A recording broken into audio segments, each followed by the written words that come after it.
మీకు పరిచయం ఉన్న ఏ వ్యక్తులైనా సరే వాళ్ళలో ఏదైనా ఒక లోపం ఉంటే ఆ లోపం గురించి వాళ్ళ దగ్గర చెప్పకుండా పక్కనున్న వాళ్ళ దగ్గర చెప్తే లాభం ఏంటి చెప్పండి.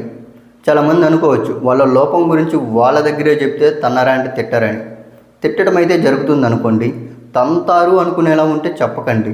మీరు ఎవరైతే తిడతారనుకుంటారో వాళ్ళ లోపం గురించి చెప్తే మీరు వాళ్ళ దగ్గరికి వెళ్ళి చక్కగా వాళ్ళ లోపం గురించి వివరించండి. వాళ్ళ లోపం గురించి మీరు చెప్పారు కాబట్టి వాళ్ళు మిమ్మల్ని తిట్టొచ్చు. వాళ్ళు తిట్టారని మీరు బాధపడకండి. ఎందుకంటే తర్వాత వాళ్ళు మీరు ఎందుకు చెప్పారని ఆలోచిస్తారు, నిజంగా నాలో ఈ లోపం ఉందని. తర్వాత వాళ్ళలో ఏదైతే లోపం ఉంటుందో ఆ లోపాన్ని మార్చుకుంటారు. ఒక వ్యక్తిలో ఉన్న లోపాల గురించి మీరు చెప్పారనుకోండి, ఆ వ్యక్తి విని మారాడంటే మంచిదే కదా. ఆ వ్యక్తి తిట్టినంత మాత్రం మీరేం చెడ్డవాళ్ళు కాదు, ఆ వ్యక్తి తిట్టినంత మాత్రం మీరేం నష్టపోరు కదా. సో నీ వల్ల ఒక వ్యక్తిలో ఉన్న లోపాలు మార్చుకున్నాడంటే అది చాలా గొప్ప విషయమే కదా, చెప్పండి.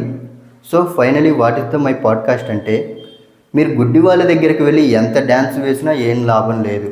అలాగే లోపం ఉన్న వాళ్ళ దగ్గర లోపం గురించి చెప్పకుండా పక్కనున్న వాళ్ళ దగ్గర వాళ్ళ లోపం గురించి చెప్తే లాభం ఏంటి చెప్పండి.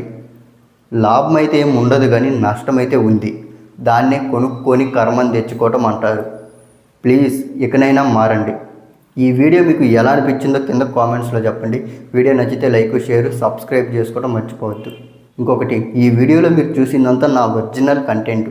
అది మీకు ఎలా అనిపించిందో కూడా కింద కామెంట్స్లో చెప్పండి. నెక్స్ట్ మీకు నేను ఎలాంటి వీడియోస్ చేయాలన్నా కూడా చేస్తా.